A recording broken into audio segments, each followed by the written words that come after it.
someone had a microphone up in the studio, and we had the monitors on quite a high level, and we suddenly noticed all our trousers were shaking and the whole room was shaking. We hadn't realised, but the window had a resonance at 5 cycles, which meant that the whole place shuddered, and and nobody had ever heard that before or had that before, because they didn't have any main monitors that would actually go down that low.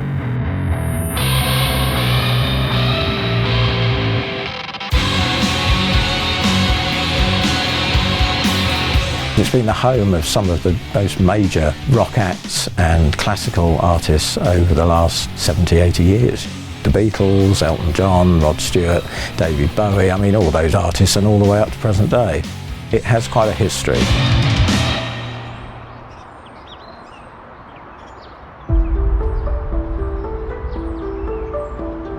The significance of BBC Maida Vale is that it's where PMC began really with its customer base. The BBC were the first company to buy BB5 XBD. I used to be the engineering services manager for the BBC at Maida Vale, and I'd been tasked for many years before to find some large monitors that had a similar sound to the BBC monitors so that it matched the rest of the studios in the BBC.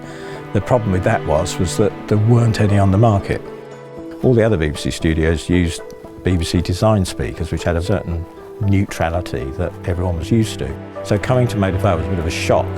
So what they wanted to do is to come up with something that had the same quality but could produce enormous levels.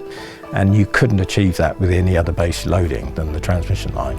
So that's why we developed that. And in the end, we called it Advanced Transmission Line because of all the research that we put into it. We had worked for 3 years, myself and Adrian Loader, on the development of a speaker based on a transmission line. With my work at the BBC, I'd seen a lot of speakers come and go that failed in terms of the amount of level they could produce reliably. We felt the transmission line base was the way to go. We could produce high levels reliably with low distortion.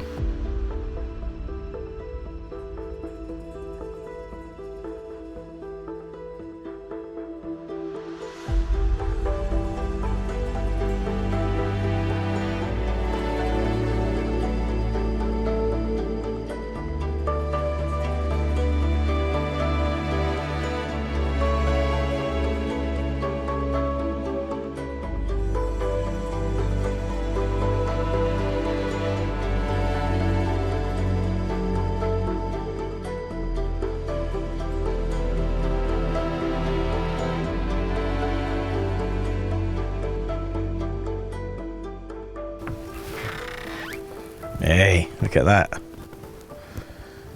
All colour-coded as well. We invented this colour-coding system when I was at BBC Radio. So every studio has a unique colour bands, so that they can't, well, if they borrow them from another studio, you can track them down. Yeah, these are great big ribbon mics. Incredible magnets in them, you keep them away from your credit cards. These sound fantastic. These are probably the earliest, sort of 50s, the design. BBC used to have a whole department that could refurbish them and rebuild them. In fact, in the training that I had, they trained you how to refurbish microphones, everything. You know, microphones, amplifiers, speakers. It was all part of the training so that you could rebuild them. Part of the challenge developing a high-level monitor with low distortion was amplification. There were no amplifiers around that could generate that sort of power with low distortion. And we didn't really want to start from scratch with the development, so we went to Quad and we licensed the current dumping design from them and used their 606 design and produced these giant amplifiers that all generated 600 watts into every drive unit. We started developing some prototypes of a studio monitor, and we went from BB1, 2, 3, 4, and then when we got to 5, we brought them into the BBC and they had a listen and had lots of listening trials. They'd put a book of blank forms in the studio so that every studio manager would write his comments in them, which could be quite ruthless and alarming when you read them, because I think these were the top guys in Radio 1 and Radio 2. Here's a comment from one of the studio managers, Ted DeBono. He was one of the top music balancers and SMs at BBC Radio. He said these speakers sound much more airy than the boxers. The boxers were the speakers that were in the studio before the BB5s, and he said the LF is far more extended and much tighter, but I think they would be shown off to much better advantage if they were fitted in the walls. My favourite comment from Simon Askew, another very established and talented SM, he put, yes, yes, yes, put them in the walls. So that was part of the resounding sort of positivity that was coming back from the studio managers. Unfortunately, I seem to have lost a lot of the negative ones. Oh yeah, they had a Blackmaphone here. That was one of the first steel tape machines that were in the 30s. By great work in Blackmaphone. It used to, the tape ran at 1 metre a second, and if it broke, it would cut you in half. It was like a steel, so people weren't, that never happened. You couldn't stay in the same room with it when it was being run. Yeah. It was lethal.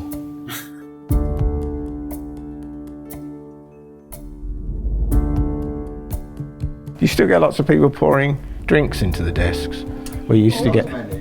You used to always get that. Red wine was my worst one, because when it dries out, it actually conducts. And we had a fire in one of the desks because the red wine dried out, and then yeah.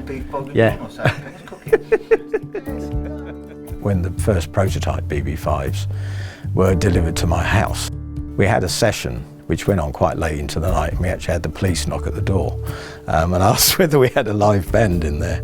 And amazingly, we got away without being arrested because we were listening at an incredibly high level. But I think we got really excited at that time that we could reproduce a live band in low distortion, high quality. And then you've got the golden ears of the BBC telling you, yeah, we like these, we'd like to buy some. So, that was fantastic. After sort of a good 2-3 years of work, to finally come to that point was amazing.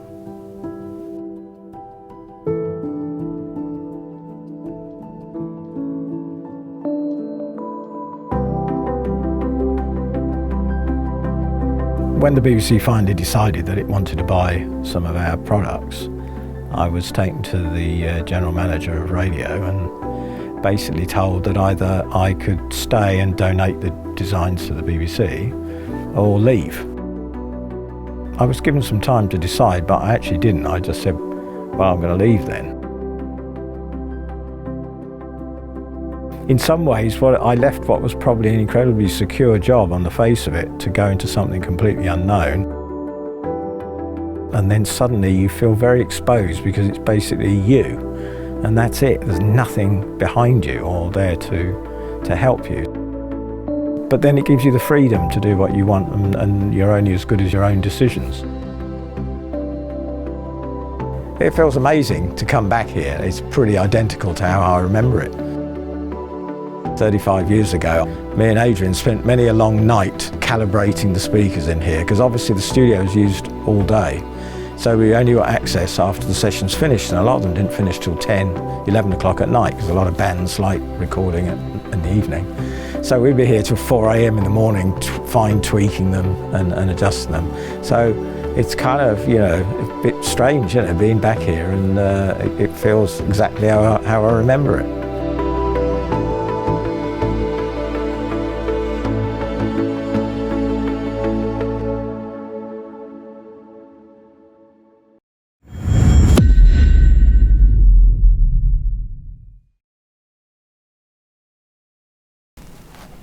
Well, I'd like to say this shouldn't be in here.